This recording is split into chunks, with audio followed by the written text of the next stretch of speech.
Round one. I can't think of a better place to start talking about gi chokes than with the X choke. Called Juji Gatami in Japanese, it's straightforward and to the point. Grab high on the collar, at least as high as the ear with one hand, and reach under your other arm, making the X shape that gives this choke its name. To finish, pull your hands apart as you draw your opponent down.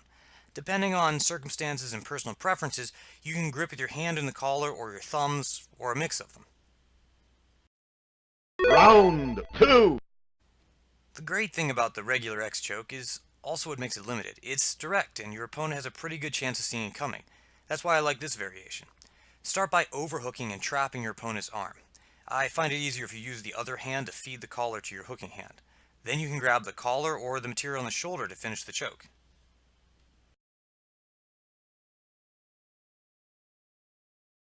Round three. The clock choke is basically just a sneaky way to snag an X choke. This was actually the first gi choke I managed to win with in competition years ago. Instead of reaching right into your opponent's gi, you reach up and grab the back of his collar, pulling his head down. When he instinctively resists, you sweep your elbow around and grip up with your other hand. On this one, your second grip doesn't have to be as deep, since the first grip was so deep to start with. Round four. Let's go in a different direction. Let's look at the Ezekiel choke. Now remember when you practice this choke that it's one of the more uncomfortable ones, since you're basically planting your forearm on your training partner's trachea. Take your far side arm and grip the gi. Then take the other arm under your opponent's head, reach up and grab your own elbow. Now the urge is to bear down on your opponent's throat, and don't get me wrong, depending on your size, that may work. But a better way is to pull up with your lower arm, and this works well to finish no matter what size you are. Round five. I've never really understood why this one's called the baseball choke. Really, leave me a comment and let me know because I'm still confused. But like I tell my students, I don't come up with this stuff. I just train people to do it well. Confusing or not, I've always liked this choke. One hand grips the back of the collar, and the other hand, palm up, slips into the front of the collar. Sit up and twist around. As strange as it might seem, use your head to block against your opponent's side, squeezing tight the noose that you just created for the tap. Round six. If you can't tell, I love sneaky techniques. And belt chokes are always sneaky techniques.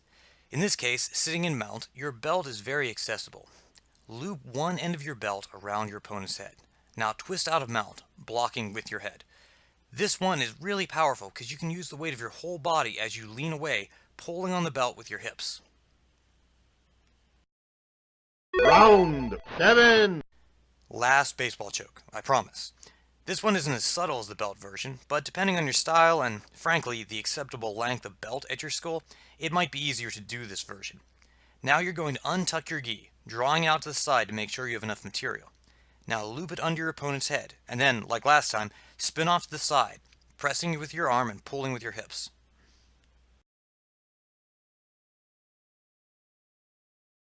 Round eight. Let's end part one on a classic, the one-wing choke, or kata hajime in Japanese. Firm rear mount, one arm secures a collar grip. The other loops under your opponent's arm and raises up as if to say, yes, I know the answer, and the answer is to choke you. Then you tuck behind his head, pressing it forward and choking your opponent for the win.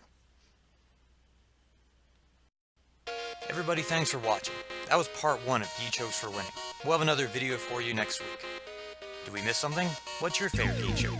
Leave your thoughts in the comments. And since you were such good sports to make it this far into the video, why not drop us a like and maybe a share?